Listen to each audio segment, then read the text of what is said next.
Uniones covalentes, algunas de sus características. Los átomos que tienen su orbital externo incompleto pueden interactuar entre sí.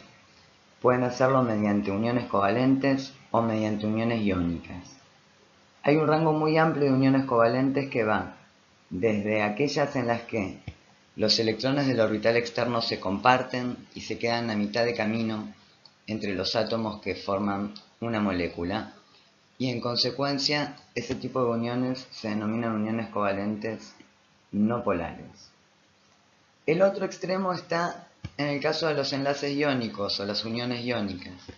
En este caso, uno de los átomos tiene gran afinidad por un electrón, el otro tiene poca afinidad por el electrón, y en este caso no hay un compartimiento de electrones, sino que hay más bien una transferencia de electrones. No hay un compartir electrones, sino que se transfiere un electrón al otro, y entonces no se forma una molécula, más bien se forma una sal, y esto se hace mediante enlaces iónicos. Ahora vamos a ver que hay un tipo de uniones covalentes que está a mitad de camino entre estos dos tipos de unión, entre la unión covalente no polar y el enlace iónico, que se denominan uniones covalentes polares, como se ilustra en la parte de abajo de la figura.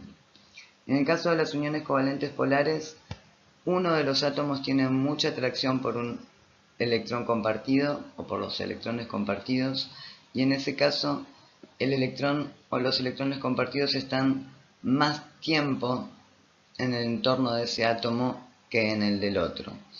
Y eso lleva a que haya una carga parcial negativa cerca de ese átomo y una carga parcial positiva cerca del otro.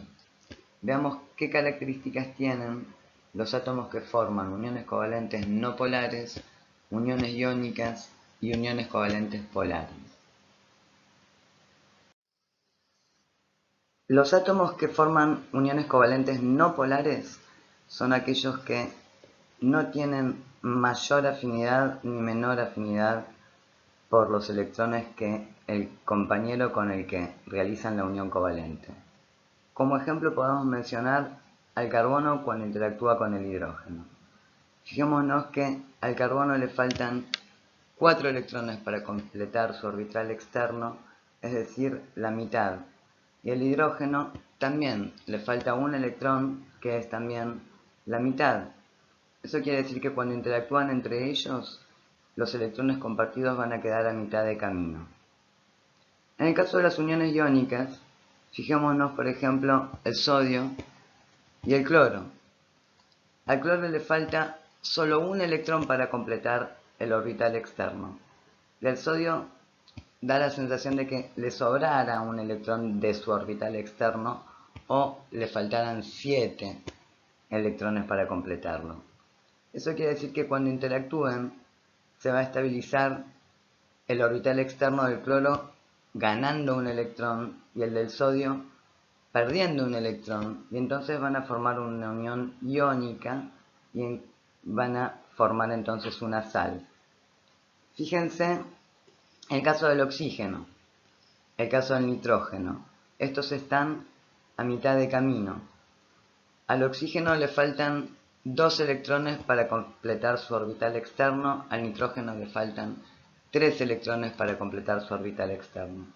Cuando interactúan con el hidrógeno, por ejemplo, estos tienen mayor afinidad por los electrones que el hidrógeno, y eso hace que sean estos los átomos que forman uniones covalentes polares. Siempre que veamos un oxígeno o un nitrógeno en una molécula vamos a estar viendo que cuando tienen uniones covalentes con el carbono o con el hidrógeno, esos átomos oxígeno y nitrógeno tienen una carga parcial negativa cerca de su lado, es decir, atraen más a los electrones. Los electrones están más tiempo en torno al oxígeno o en torno al nitrógeno.